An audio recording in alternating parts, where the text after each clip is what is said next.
우리가 지난주일까지는 빌립보서 강해 설교를 했습니다. 이제 지난주에 끝났고요. 오늘부터는 이제 구약으로 와서 미가서 강해 설교를 시작합니다. 미가서는 미가 선지자가 하나님의 말씀을 받아서 백성들에게 선포한 것인데 총 7장으로 되어 있는 짧은 말씀입니다. 미가서는 그 내용과 구조에 따라서 세 부분으로 나눌 수 있는데 1장, 2장, 첫 번째 부분은 1장, 2장이고 두 번째 부분은 3장, 4장, 5장이고 세 번째 부분은 마지막 6장, 7장입니다. 이 각 세 부분은 너희는 들을지어다 라는 말로 시작을 합니다. 그래서 첫 번째 부분 시작하는 1장, 1절, 2절 말씀 보면은 유다의 왕들 요담과 아하스와 이스기야 시대에 모레셋 사람 미가에게 임한 여호와의 말씀 곧 사마리아와 예루살렘에 관한 묵시라. 백성들아 너희는 다 들을지어다. 땅과 거기에 있는 모든 것들아 자세히 들을지어다 라고 말씀을 합니다. 그리고 두 번째 부분을 시작하는 3장 1절은 내가 또 이르노니 야곱의 우두머리들과 이스라엘 족속의 통치자들아 들으라 라는 말로 시작을 합니다. 마지막 세 번째 부분을 시작하는 6장 1절 말씀은 너희는 여호와의 말씀을 들을지어다 라고 말씀하고 있습니다. 내용적으로 보면 첫 번째 부분인 1장 2장은 이스라엘과 유다의 죄에 대한 하나님의 심판을 선포하고 있습니다. 그리고 두 번째 부분인 3장, 4장, 5장은 하나님의 구원과 회복에 대한 약속의 말씀을 주고 있습니다. 그리고 마지막 세 번째 부분인 6장, 7장은 회개를 촉구하고 회개하는 자에게 주어지는 하나님의 용서와 또 은혜를 선포하고 있습니다. 자, 그러니까 미가서의 세 가지 메시지는 무엇입니까? 첫째는 하나님의 심판, 죄에 대한 하나님의 심판이라고 그랬죠. 두 번째 부분은 뭐라고 그랬습니까? 하나님의 구원과 회복에 대한 약속을 주고 있습니다. 그리고 세 번째 부분은 6장, 7장이죠. 세 번째 부분은 회개를 촉구하고 회개하는 자에게 하나님의 구원과 용서가 임한다. 하나님의 자비가 임한다 하는 것을 말씀하고 있습니다. 죄에 대한 심판, 하나님의 구원, 그리고 회개와 용서 많이 듣던 말씀이죠.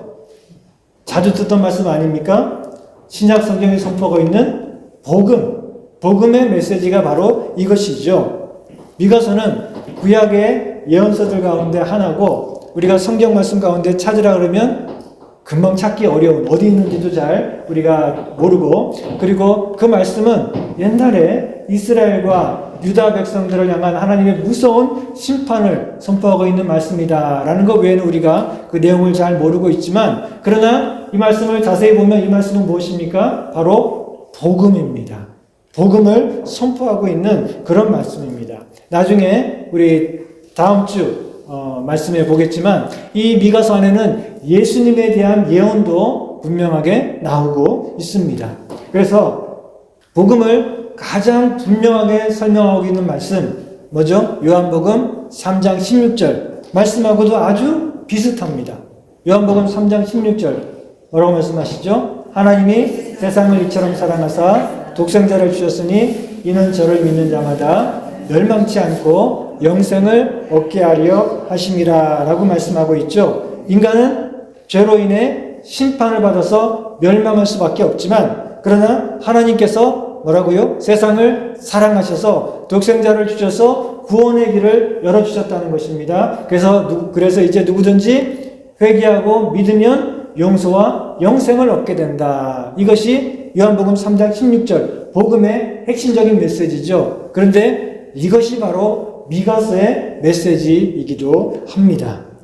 첫째는 뭐라고요? 죄에 대한 심판. 두 번째는 뭐예요?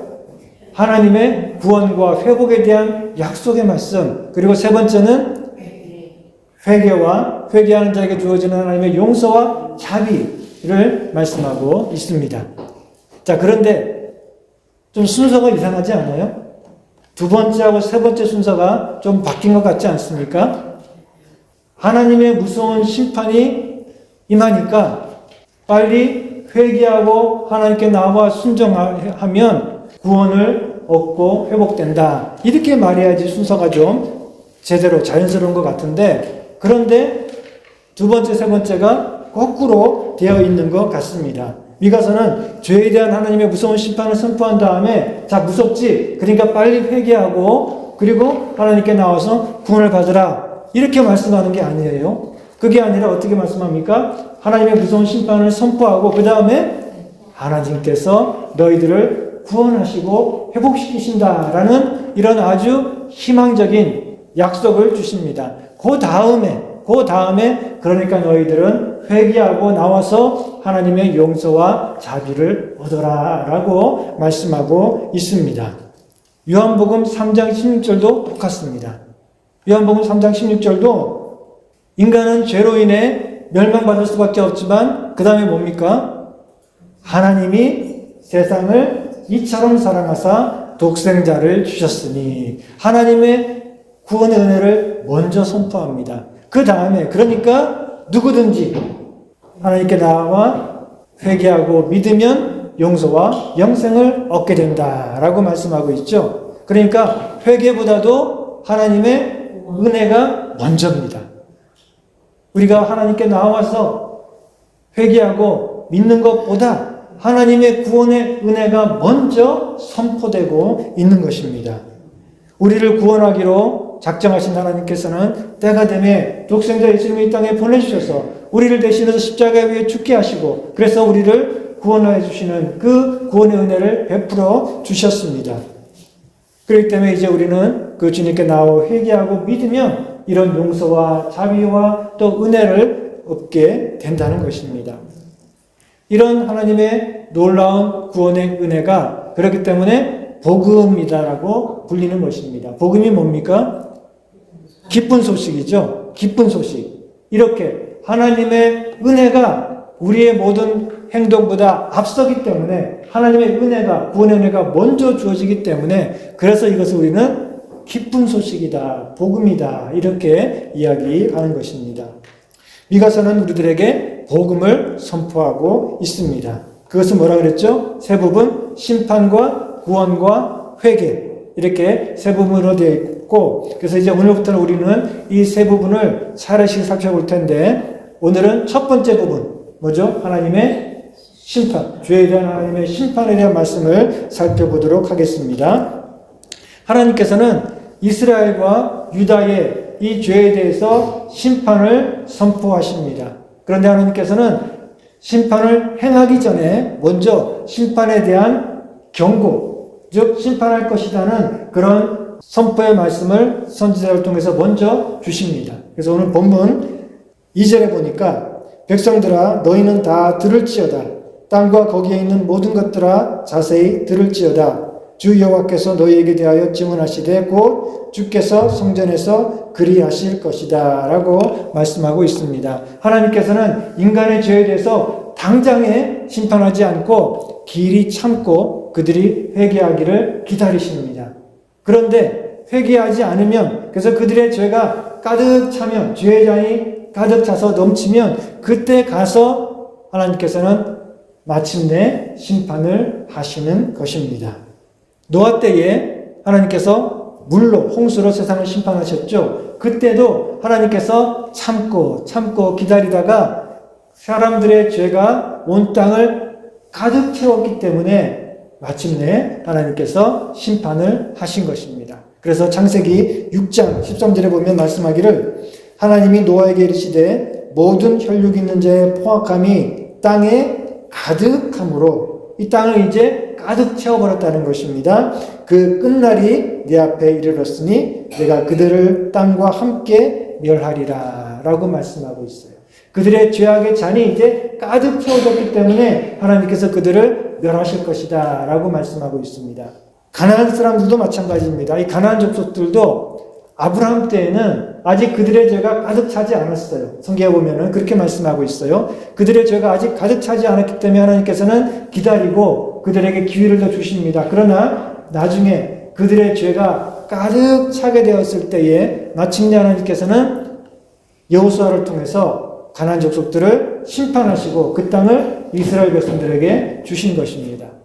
하나님의 백성도 예외가 아닙니다. 이스라엘과 유다 하나님의 백성들도 그들의 죄가 넘치고 있을 때 하나님께서는 먼저 경고하시고 심판의 메시지를 선포하십니다. 그러나 그들이 회개하지 않고 계속해서 죄악 가운데 살면서 그들의 죄악의 잔이 가득 차게 되면 마침내 하나님께서 심판을 행하시는 것입니다. 그래서 그들은 아수르, 바벨론, 이 무서운 제국을 통해서 마침내 멸망해버리고 말았습니다.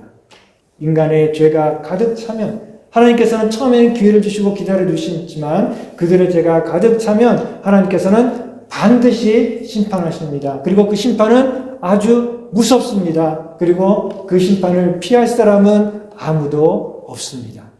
자, 그러면 하나님께서 이 이스라엘과 유다에 대한 심판을 선포하시는데 그들이 어떤 죄 때문에 심판을 받게 되었을까? 오늘 말씀 보니까 5절에 보니까 이는 다 야곱의 허물로 말미암음이요 이스라엘 족속의 죄로 말미암음이라. 야곱의 허물이 무엇이냐? 사마리아가 아니냐? 유다의 산당이 무엇이냐? 예루살렘이 아니냐라고 말씀하고 있어요. 자, 심판을 불러오는 죄, 선지자들이 경고하고 있는 죄는 두 가지라고 그랬죠. 이 미가서를 비롯해서 모든 선지자들이 선포하는 이 죄는 크게 두 가지입니다. 첫 번째는 무엇입니까? 하나님 외에 우상을 숭배하는 것, 우상 숭배의 죄. 그리고 두 번째는 사람들에게 불의를 행하는 사회적인 불의. 그러니까 첫 번째는 뭐예요? 하나님에 대한 죄, 우상 숭배. 그리고 두 번째는 인간, 이웃에 대한 죄, 사회적인 불의. 이 두 가지 죄가 하나님이 진노하셔서 또 심판하시는 그런 사람들의 죄라는 것입니다. 우선 우상 숭배는 하나님이 가장 미워하시는 죄고 하나님은 우상 숭배를 결코 용납하지 않으십니다. 자, 야곱의 허물은 사마리아다라고 했죠. 사마리아는 바로 그 당시에 우상들이 드글드글한 우상의 신전과 수많은 우상들을 세워놓고 섬기는 그런 우상 숭배의 중심지였습니다. 자, 그리고 유다의 산당은 예루살렘이다라고 했습니다. 자, 예루살렘은 하나님을 섬기는 성전이 있는 곳이죠.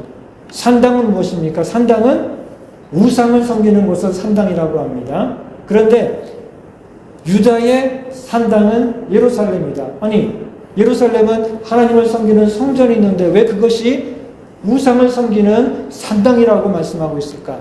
그것은 바로 이 이스라엘 사람들이, 유다 백성들이 예루살렘에 하나님을 섬기는 성전에 있는 바로 그곳에서도 우상들을 섬기고 우상을 세워놓고 절하고 분양하는 이런 우상 숭배를 저질렀다는 것입니다.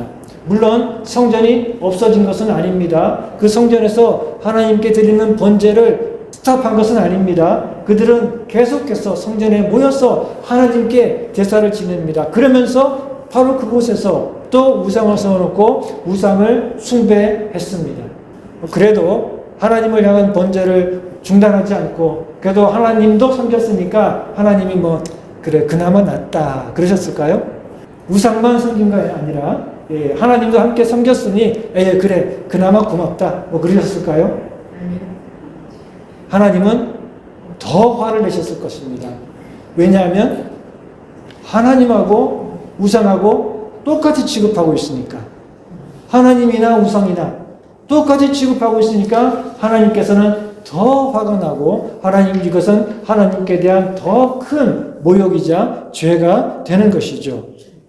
오늘날에도 우상이 저 이슬람 사원이나 저 힌두교 사원이나 또 저 산속의 절간에만 있는 것이 아닙니다. 오늘날에 교회 안에도 우상이 있을 수 있습니다.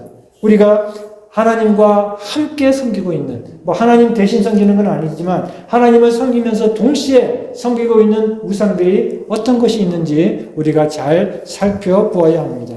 우리가 돈의 힘에 매료당하고 세상의 힘에 매료되어서 그것을 하나님과 함께 섬기고 있지 않는지, 하나님과 함께 그것을 의지하고 있지 않는지 우리가 잘 돌아보아야 됩니다.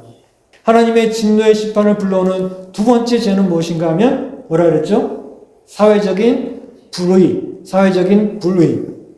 오늘날에 심지어 교회 안에서도 정의, 사회 정의, 그리고 약한 자를 향한 인권 이런 얘기하면은 사람들이 저 사람 뭐야? 좌파야? 빨갱이야? 아니면 뭐 진보 세력인가? 이렇게 말하면서 좀 이상하게 생각하거나 또 매도하는 그런 경우가 있는데, 이것은 하나님의 말씀에 대해서 잘 몰라서 무지하든지 아니면 하나님의 말씀을 무시하는 것입니다. 사회 정의, 그리고 약자들의 인권, 이것에 대해서 가장 강력하게, 가장 집요하게, 가장 많이 말하고 있는 사람이 누굽니까? 바로 하나님입니다. 하나님께서는 이 성경 말씀을 살펴보면 바로 이런 사회 정의, 그리고 약한 자들을 돌보고 지켜줘라 라고 하는 이런 약한 자들의 인권에 대해서 얼마나 많이 자주 강조해서 말씀하고 있는지 모릅니다. 율법과 십계명의 두 가지 핵심이 무엇입니까? 그것은 바로 우상을 섬기지 말고 오직 하나님만을 섬기라는 게 첫째요. 두 번째는 무엇입니까? 이웃에게 사랑과 정의를 행해라. 이것이 두 번째 핵심입니다.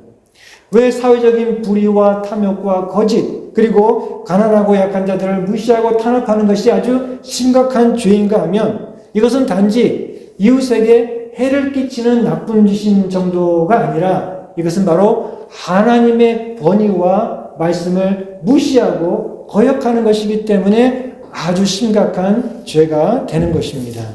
하나님께서 주신 이 율법을 보면은, 율법대로 살아가면은, 그러면 사회적인 불의가 생길 수가 없습니다. 경제적인 불평등, 우리가 말하는 이 빈익빈 부익부, 뭐죠? 가난한 사람들은 계속 가난해질 수밖에 없고, 부자는 계속해서 부자가 되는 이런 불평등한 현상, 이런 게 이스라엘 공동체 안에는 생길 수가 없습니다. 왜냐하면 하나님이 율법을 주셨기 때문에. 그 율법대로 살아가면 이런 사회적인 불의가 아예 생길 수가 없고 경제적인 불평등이 생길 수가 없습니다. 왜냐하면 이 하나님의 율법은 그 말씀들을 살펴보면 이런 사회적인 불의와 불평등에 대한 강력한 방지책이 되고 있기 때문에 그렇습니다. 이스라엘의 악한 왕 라합이 있었죠. 이 라합은 나봇이라고 하는 사람이 가진 포도원을 보고는 탐이 났어요. 나봇이라고 하는 사람이 아주 아름답고 기름진 그런 포도원을 갖고 있었는데, 라합 왕이 그걸 보고는 와, 저 포도원 참 잘 가꿨네. 저거 참 위치도 좋고 햇볕도 잘 들고 야, 저 너무 좋은데 하고 갖고 싶었어요. 그런데 가질 수가 없었어요. 물론 처음에는 나봇에게 가서 야, 내가 돈을 줄 테니까 나한테 팔아라 했지만 나봇은 싫습니다. 아니, 못합니다 하고 안 팔았어요. 왜냐하면 팔 수가 없어요. 율법에 보면은 이스라엘 백성들이 가지고 있는 토지나 이런 포도원이나 이런 것들은 하나님께서 여호수아를 통해서 각 지파에게, 각 사람들에게 맞게 골고루 다 나누어 주신 것입니다. 그리고 그들은 그것을 팔 수가 없습니다. 그것은 하나님께서 그들에게 다 분배해 주신 것이기 때문에 그들은 그것을 가지고 살아가지 결코 그것을 팔아서는 안 됩니다. 그러니까 어떤 돈 많은 사람이 야, 저 땅이 좋으니까 내가 가져야지 그러면서 돈을 주고 그 땅을 가져서 자기 땅이 점점 커지고, 돈이 없는 사람은 할 수 없이 땅을 팔아가지고 자기는 나중에 땅도 없이 그냥 남의 집에 가서 농사를 져주고 살고, 그런 일이 생길 수가 없습니다. 왜냐하면 율법에 보면 하나님께서는 땅을 팔지 마라 라고 말씀하고 있어요.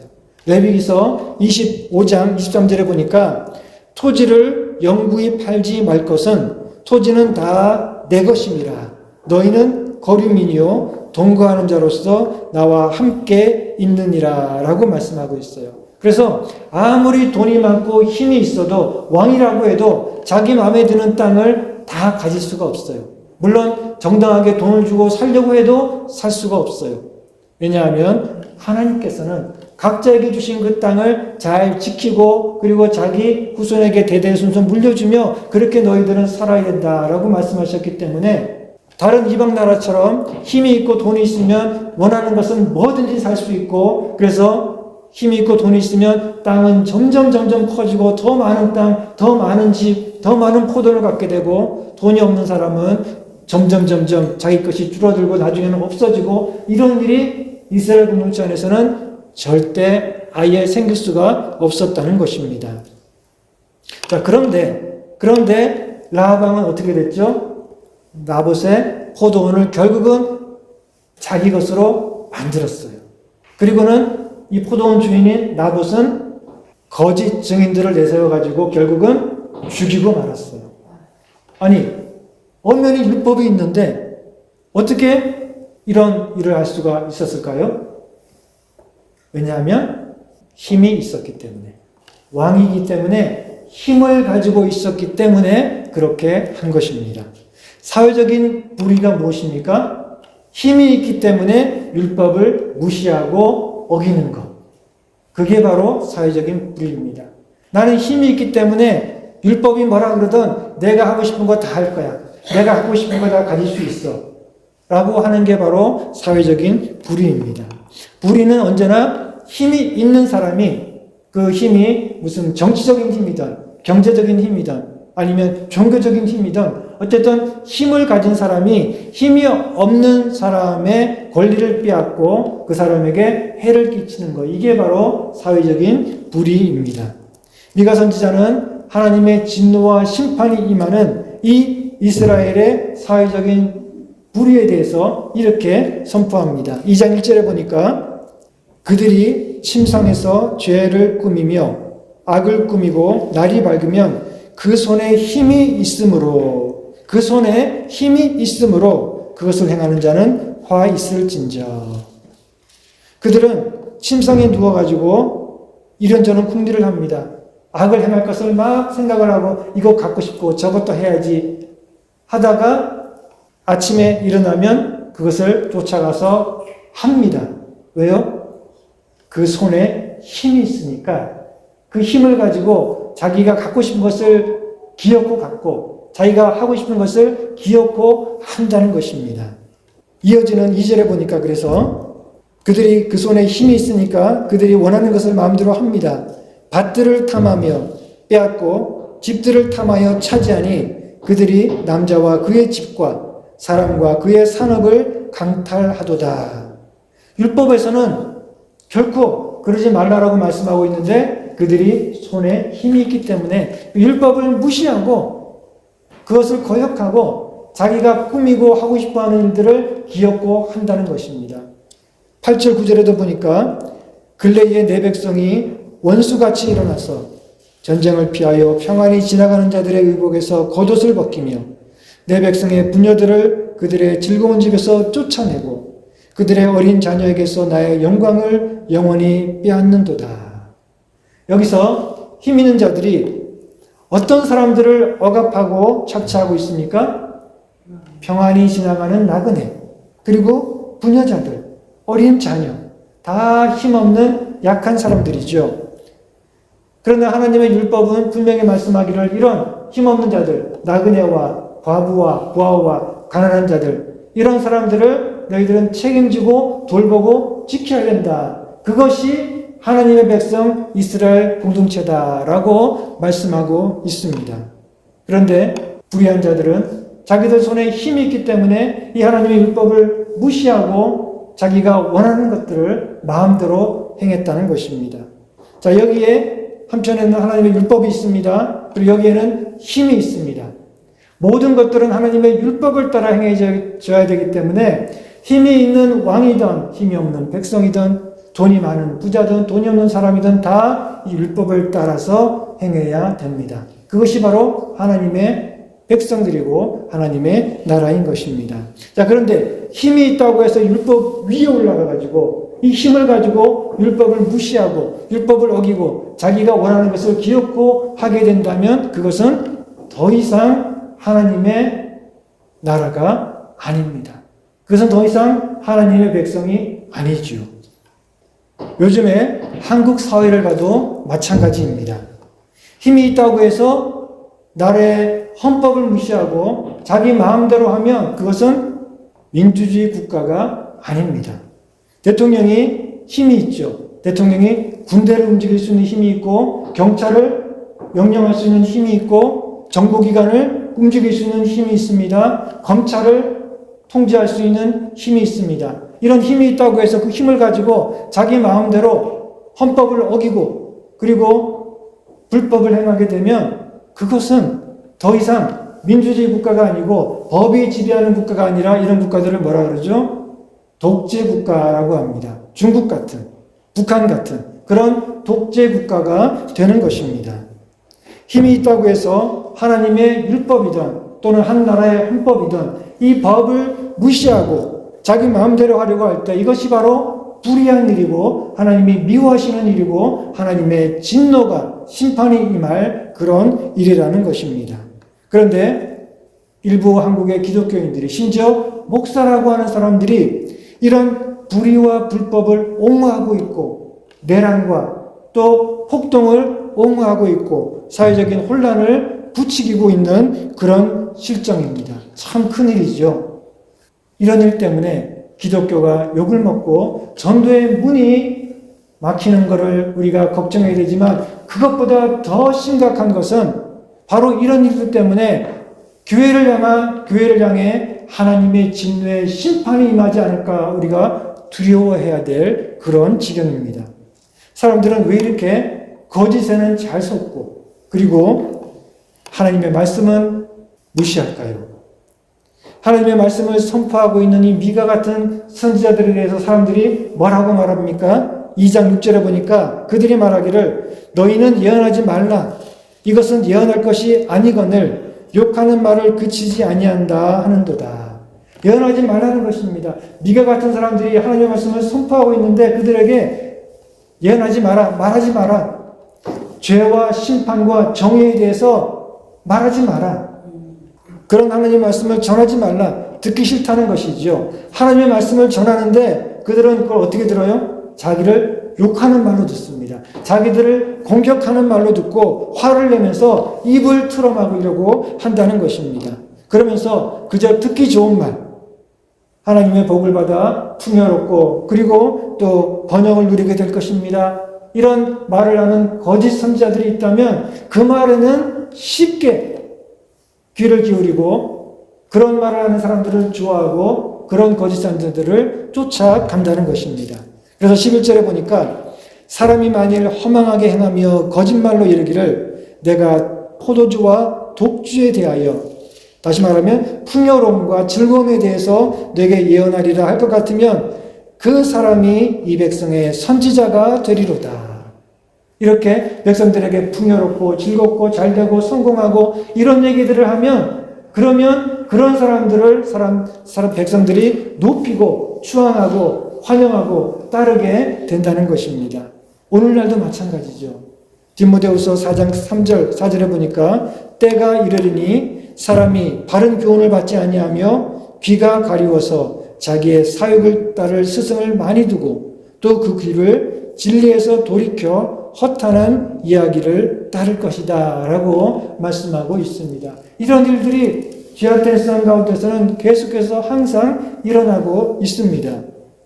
오늘날 우리가 이 미가 선지자의 이 경고를 듣게 된다면 어떻게 해야 될까요?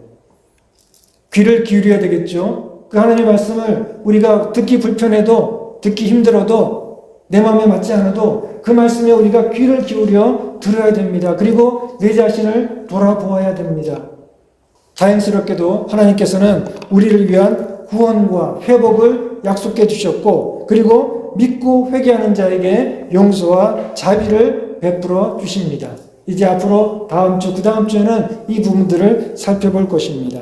이것이 바로 복음이라고 했죠. 이것이 바로 복음의 핵심적인 메시지입니다. 이런 복음을 통한 이런 용서와 구원을 우리가 받았다면 이제 우리는 어떻게 해야 되겠습니까?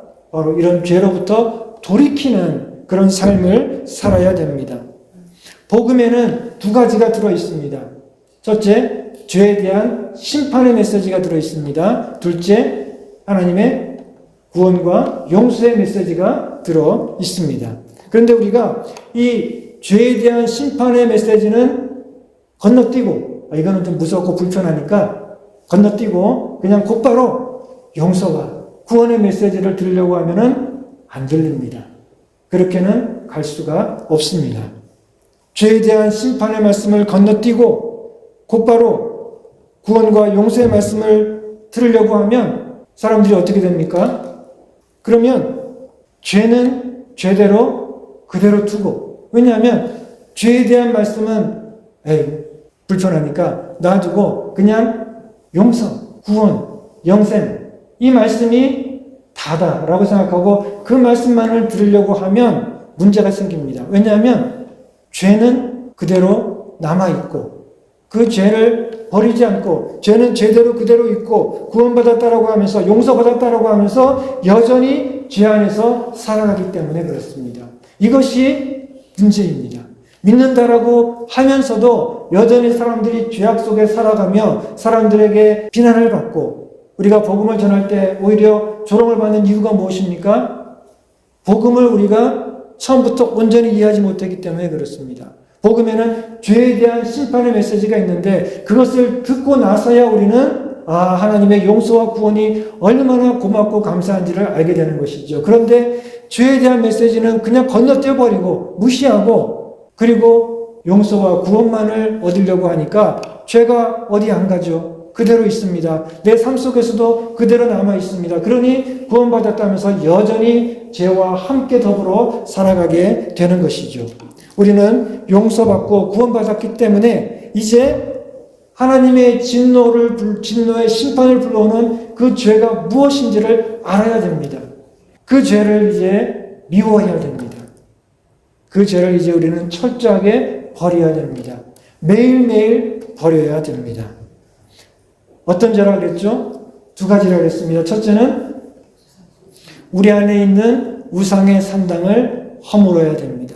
우리 안에 있는 우상의 산당을 무너뜨려야 됩니다. 돈과 하나님, 세상과 하나님을 함께 섬기고 있지 않는지 돌아보고 우리가 우상의 산당을 허물고 오직 하나님께만 예배하고 하나님만을 섬기고 하나님만을 의지하는 그런 삶을 살아야 됩니다.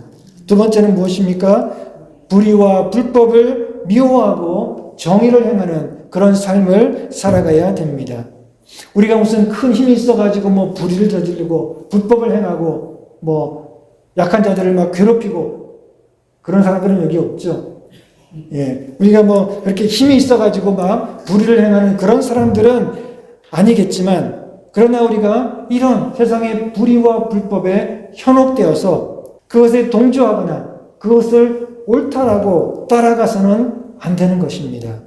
그것은 곧 불의의 편에 서는 것이고 불의에 동참하는 것입니다. 이것도 악한 일이고 하나님이 미워하시는 일입니다. 우리는 세상의 불의와 불법과 또 거짓된 일들을 볼 때 어떻게 해야 됩니까? 그것에 현혹돼가지고 속아가지고 그것이 마치 옳은 것처럼 동조해서는 안 되고 어떻게 해야 되죠? 분노해야 됩니다. 세상의 거짓과 불의와 불법을 볼 때 우리는 분노해야 됩니다. 그리고 그것을 미워해야 됩니다. 그리고 그것을 강하게 책망해야 됩니다. 그것이 바로 정의를 따라 살아가는 것입니다. 이 불의로 가득한 세상에서는 힘있고 강한 사람을 우러러봅니다. 그리고 힘없고 약한 사람을 깔보고 조롱하고 무시합니다. 세상이 얼마나 악한지 아무리 못되고 악하고 나쁜 사람이라도 그 사람이 힘이 있고 또 강한 사람이면 오히려 사람들이 존경하고 우러러보고 그 앞에 머리를 조아립니다. 그 사람을 따라갑니다. 그런데 아무 죄도 없고 착하고 순한 사람인데 힘이 없으면 약하고 가난하면 괜히 깔보고 조롱하고 무시합니다. 이것이 악하고 불의한 세상입니다. 그렇기 때문에 히틀러 같은 독재자를 따르는 어리석은 사람들도 있었고 지금도 그런 사람들이 있는 것이죠. 여러분 기억하십시오. 모든 불의와 거짓의 아버지는 누굽니까? 사탄입니다.